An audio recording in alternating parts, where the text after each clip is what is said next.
जय श्री राम दोस्तों, स्वागत है आप लोगों का आज की वीडियो में। आज की वीडियो में मैं आप लोगों के लिए लेकर आई हूँ कली हनुमानी का अध्याय 10 का अदृश्य 4 का भाग 4। दोस्तों, अगर चैनल को सब्सक्राइब नहीं किया है तो सबसे पहले मैं आप लोगों से अनुरोध करूंगी कि चैनल को सब्सक्राइब कर लीजिए और अगर वीडियो पसंद आती हो तो वीडियो को लाइक जरूर कीजिए और शेयर कीजिए ज्यादा से ज्यादा, ताकि कली हनुमानी का ये ज्ञान घर घर तक पहुंच सके। तो आइए शुरू करते हैं आज का अध्याय। उर्वा ने स्पष्ट किया, मैंने केवल यह कल्पना करने की चेष्टा की कि विवेक काया की पूर्णता की अवधारणा क्या है। भौतिक काया और बुद्धि काया के विपरीत विवेक काया का मानना है कि व्यक्ति स्वयं पूर्ण नहीं हो सकता, उसे पूर्ण होने के लिए अन्य व्यक्तियों से रिश्ते बनाने पड़ते हैं। निश्चित रूप से विवेक काया की दृष्टि में पूर्ण जो भी है वह कई किरदारों से बना है। उस कई किरदारों से बनी इकाई की तुलना में फलक से कर रहा हूँ, एक ऐसा फलक जिसके ऊपर मेरे जीवन के सभी किरदार स्थित हैं। हनुमान जी ने वार्ता में वापसी की। यही कारण है कि मन और आत्मा के रहस्यों को समझते समय रूपकों और सादृश्यों का उपयोग बहुत सावधानी से करना चाहिए, तकनीकी विवरणों से न भटके। जैसे ही कोई सादृश्य आपको सत्य से दूर खींचना शुरू कर दे, वैसे ही उस सादृश्य को छोड़ दें। उर्वा, मैं समझ सकता हूँ कि आप शतरंज फलक के सादृश्य का उपयोग किस संदर्भ में कर रहे हैं। आप इसका उपयोग तब तक कर सकते हैं जब तक आपको यह बात स्पष्ट है कि विवेक काया शतरंज नहीं खेल रही है, वह तो विवेक फलक के विभिन्न वृत्तों को भरने के लिए आदर्श टुकड़े खोजने का प्रयास कर रही है। और उर्मी, मैं आपके दृष्टिकोण को भी समझ रहा हूँ।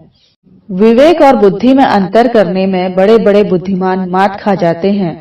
बुद्धि और विवेक प्रायः एक दूसरे पर सत्ता करने की चेष्टा करते हैं।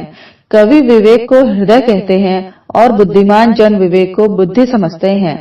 विवेक को ठीक से समझने में त्रुटि होती है क्योंकि समझने का कार्य बुद्धि करती है और बुद्धि प्रायः विवेक को ठीक से नहीं समझती। आपकी बात सही है कि विवेक जोड़ घटा अथवा लाभ हानि देखकर रिश्ते नहीं बनाता।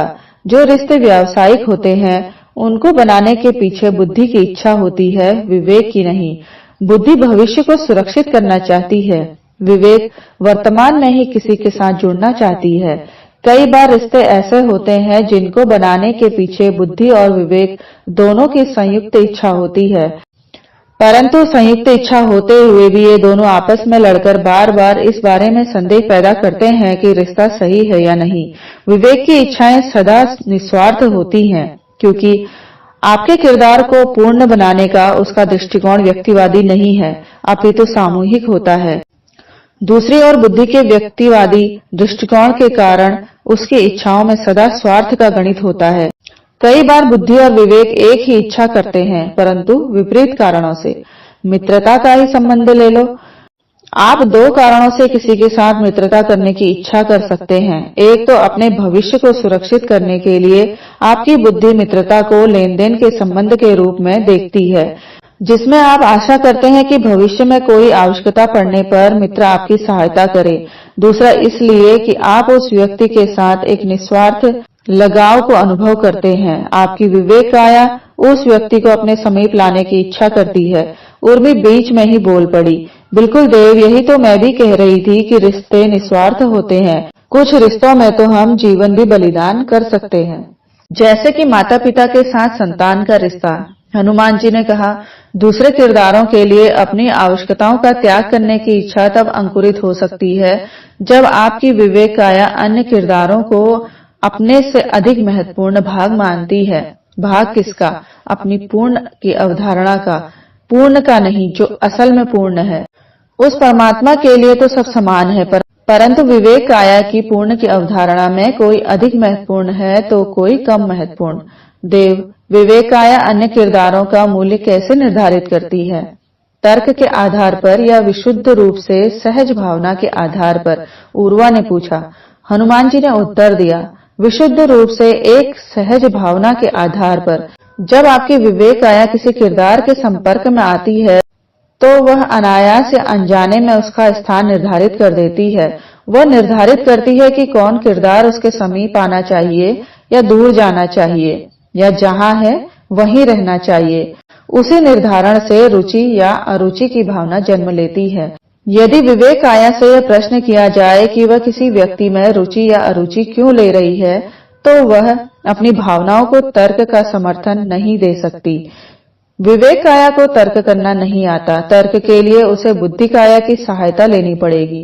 बुद्धि काया ही तर्क कर सकती है, क्योंकि तर्क के लिए कल्पना और स्मृति की आवश्यकता होती है, जो बुद्धि काया के पास होती है। यही कारण है कि हम बुद्धि और विवेक को एक ही मान लेते हैं, विवेक को सही तरह से नहीं समझ पाते। बुद्धि काया और विवेक काया दो अलग मानसिक कायाएं हैं। विवेक काया केवल अनुभव करती है, वह स्वयं संवाद भी नहीं कर सकती, क्योंकि भाषा ज्ञान भी बुद्धि के पास है। भाषा के प्रयोग के लिए स्मृति केवल शब्द भंडार की आवश्यकता होती है और वाक्य बनाने के लिए कल्पना की। अतीत की स्मृति और भविष्य की कल्पना दोनों बुद्धि काया के पास है, और बुद्धि काया विवेक काया के द्वारा उत्पन्न भावनाओं को प्रकट करने अथवा उनके पीछे तर्क ढूंढने का कार्य कितनी बुरी तरह से करती है, यह तो सभी जानते हैं। उर्वा ने आह भरी, बहुत बुरा काम। वास्तव में उर्मी ने सहमति प्रकट की। जब रिश्तों की बात आती है तो भौतिक काया भी बुद्धि काया से अच्छा संवाद कर लेती है। भावनाओं को व्यक्त करने के लिए आंसू अक्षरों से बेहतर और चेहरा पृष्ठ से बेहतर है। उर्वा ने कहा, भौतिक काया संवाद नहीं कर सकती। आंसू तथा चेहरे के भावों द्वारा वह विवेक काया की भावनाओं को अपने ढंग से प्रदर्शित करती है।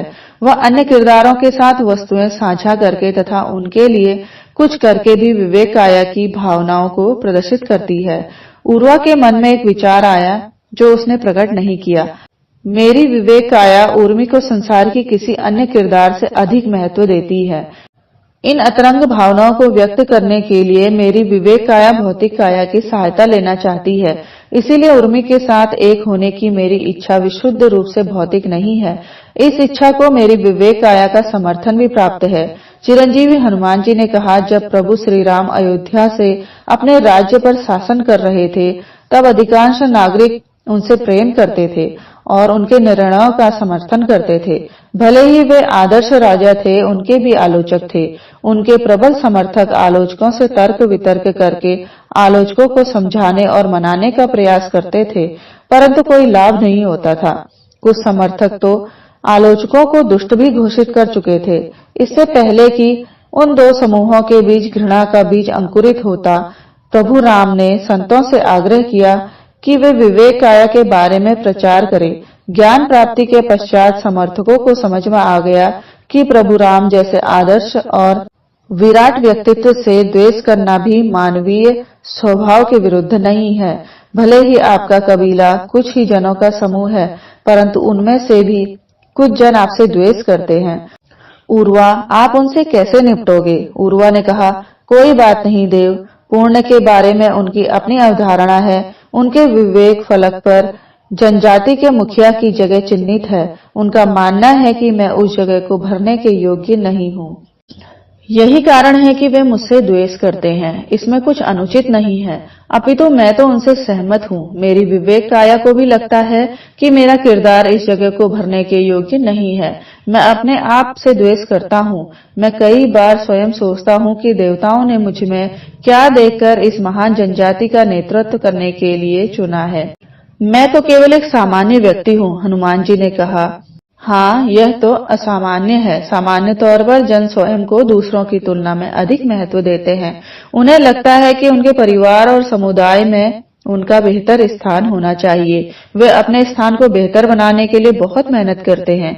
उर्मी, आप कोई प्रश्न करना चाहती हैं? हाँ देव, उर्मी ने कहा, जो जन मुझसे अभी द्वेष करते हैं, क्या वे सदा मुझसे द्वेष करेंगे?